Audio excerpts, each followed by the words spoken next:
اتنی بڑی فضیلت ہے نا.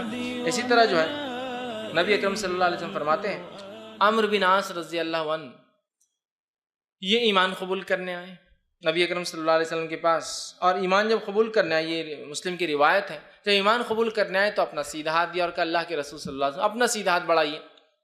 نبی اکرم صلی اللہ علیہ وسلم اپنا سیدھا ہاتھ بڑھایا، کہا میرا اسلام قبول کیجیے. جب اللہ کے رسول صلی اللہ علیہ وسلم اپنا سیدھا ہاتھ بڑھایا تو عمرو بن عاص نے اپنا ہاتھ کھینچ لیا. اللہ کے رسول صلی اللہ علیہ وسلم نے کہا عمرو واپس ہاتھ کیوں کھینچ لیا؟ تو کہا ایک شرط ہے، کنڈیشن ہے، اگر آپ وہ کنڈیشن فلفل کریں گے، میری مانیں گے تو میں ہاتھ آگے بڑھاؤں گا ورنہ نہیں بڑھاؤں گا. کہا کیا ہے بتاؤ؟ تو کہا میں نے جتنے گناہ زندگی میں پہلے کی، آپ کے خلاف جنگیں لڑی ہے، مسلمانوں کو تکلیف پہنچائی ہے، وہ گناہ معاف ہو تو میں اسلام قبول کروں گا، یہ بات کنڈیشن ہے میری. تو اللہ کے رسول صلی اللہ علیہ وسلم نے فرمایا عمرو کیا تمہیں یہ چیز نہیں معلوم، کیا تمہیں یہ چیز نہیں پتا کہ 3 عمل ایسے جن کے کرنے سے پچھلے سارے گناہ معاف ہو جاتے ہیں؟ تو کہا اللہ کے رسول کیا ہے؟ تو کہا پہلا اسلام قبول کرنے سے پچھلے سارے گناہ معاف ہو جاتے ہیں.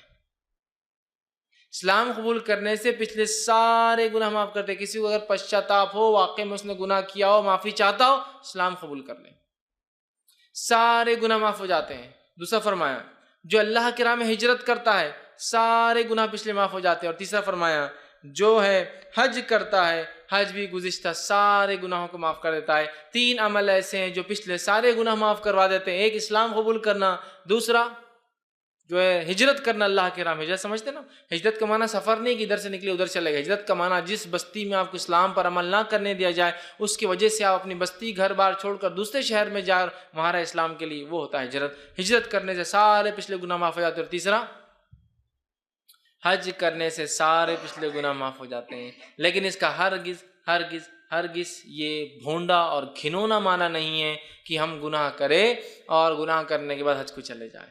جیسا لوگوں نے سمجھ لیا ہے کہ گناہ بہت ہو گیا اور اپنے لوگوں کو بہت لوٹ لیا، سنستھا میں خوب لوگوں کو ڈبا دیا، بزنس میں خوب ڈبا دیا، چلو حج کر کے آ جائیں گے. حج کر کے آ گئے، پھر اگلے گناہ کے لیے نئی پوٹلی تیار کرنا چالو کیوں؟ تو اور ایک حج کر لیں گے. پھر یہ بھونڈا معنی نہیں ہے.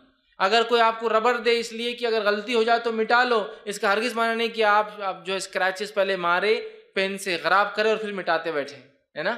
یہ تو ہو جائے تو ہے. تو لہٰذا بہت سے لوگ اس کو اس بھونڈے انداز میں لیتے ہیں کہ یار میں وہ کیا کروں گا، اب گناہ بہت ہو گئے تو اب حج کو چلا جاتا ہوں، پھر انشاءاللہ آؤں گا، پھر نئے گناہ کروں گا، پھر حج کو چلے جاؤں گا، معاف کرا لوں گا. اسی لیے لوگوں نے ایک مثالی بنا دی، 100 چوہے کھا کر چلی بلی حج کو.